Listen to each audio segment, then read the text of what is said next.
At last team India గాడిన పడింది. కాదు పడేశాడు.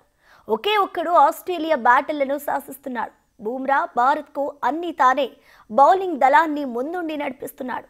రెచ్చిపోయి ఆడుతున్న ఆసీస్ బ్యాటర్లను ఒక్కసారి కంగారెత్తించాడు. 5 వికెట్లు పడగొట్టి అభిమానులకు కాస్త ధైర్యాన్ని ఇచ్చాడు.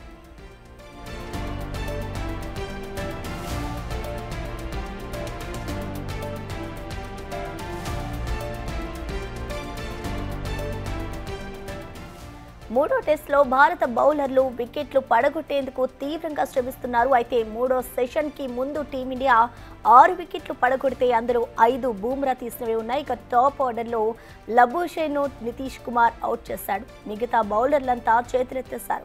అయితే హెడ్ స్మిత్ అద్భుత ఇన్నింగ్స్ ఆడారు. 200+ పరుగుల భాగస్వామ్యాన్ని నెలకొల్పడంతో ఆసీస్ 400 పరుగుల మైలురాయిలను దాటి భారీ స్కోర్ చేసింది.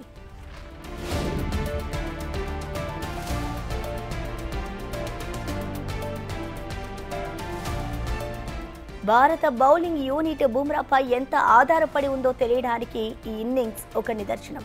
3 ఫార్మాట్లలో బూమ్రానే ఇప్పుడు భారత్కు పెద్ద దిక్కు. ఏ ఒక్క బౌలర్ కూడా బూమ్రాకు చేదందించలేదు. ఓపెనర్లను అవుట్ చేసి రెండో రోజును భారత్కు ఆధిపత్యాన్ని అందిస్తే దాన్ని ఎవరూ కొనసాగించలేకపోయారు.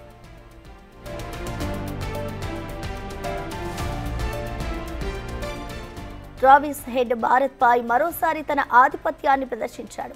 గత 6 ఇన్నింగ్స్లో హెడ్ భారత్పై 3 సెంచరీలు చేశాడు. గత 12 ఇన్నింగ్స్ల నుంచి ఫామ్ కోల్పోయి తంటాలు పడుతున్న స్మిత్ను కూడా మన బౌలర్లే ఫామ్లోకి తీసుకొచ్చారు. ఆచితూచి 190 బంతులాడిన స్మిత్ 101 పరుగులు చేసి అవుట్ అయ్యాడు.